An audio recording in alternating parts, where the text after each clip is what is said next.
దేశంలో ఇప్పటివరకు జరిగిన ఉప ఎన్నికల ఫలితాల్లో కొన్ని స్థానాల్లో మినహా బీజేపీకి దాదాపుగా ఎదురు దెబ్బలే తగులుతూ వచ్చాయి.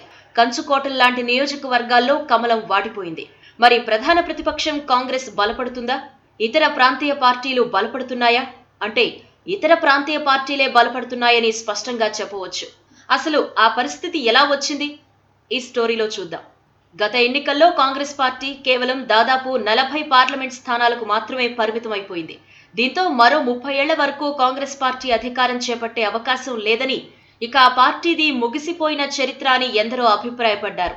దీనికి తోడు పట్టున్న రాష్ట్రాల్లో సైతం ఆ పార్టీ ఓడిపోవడంతో ఇక బీజేపీకి తిరుగులేదని భావించారు అందరూ. త్రిపుర లాంటి కమ్యూనిస్టు కంచుకోటలో కూడా బీజేపీ విజయం సాధించింది. అయితే ఉత్తరప్రదేశ్ ఉప ఎన్నికల తరువాత క్రమంగా కమలం వాడుతూ వస్తోంది. అయితే ఇక్కడ కాంగ్రెస్ బలపడుతుందా అంటే లేదు. ఉత్తరప్రదేశ్లో బీజేపీ కంచుకోట గోరఖ్పూర్ నియోజకవర్గంలో బీజేపీపై ఎస్పీ విజయం సాధించింది.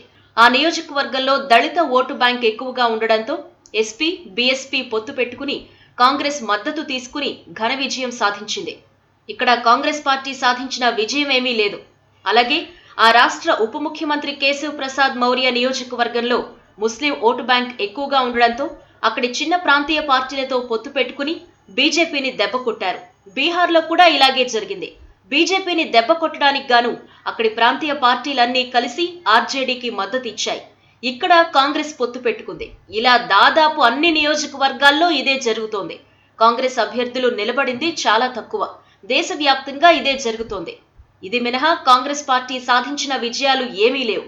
అసెంబ్లీ స్థానాల్లో మాత్రం ఆ పార్టీ సత్తా చాటుతోంది. ఈ పరిణామం ఇలాగే కొనసాగితే బీజేపీని దెబ్బ కొట్టాలనే కాంగ్రెస్ లక్ష్యం నెరవేరుతుంది, కానీ తాను బలపడడం మాత్రం జరిగే అవకాశం ఉండదు. ఈ వీడియో మీకు నచ్చినట్టయితే లైక్ చేయండి, షేర్ చేయండి. మరిన్ని ఇంట్రెస్టింగ్ వీడియోస్ చూడడానికి మా ఛానల్ కు తప్పక సబ్స్క్రైబ్ అవ్వండి.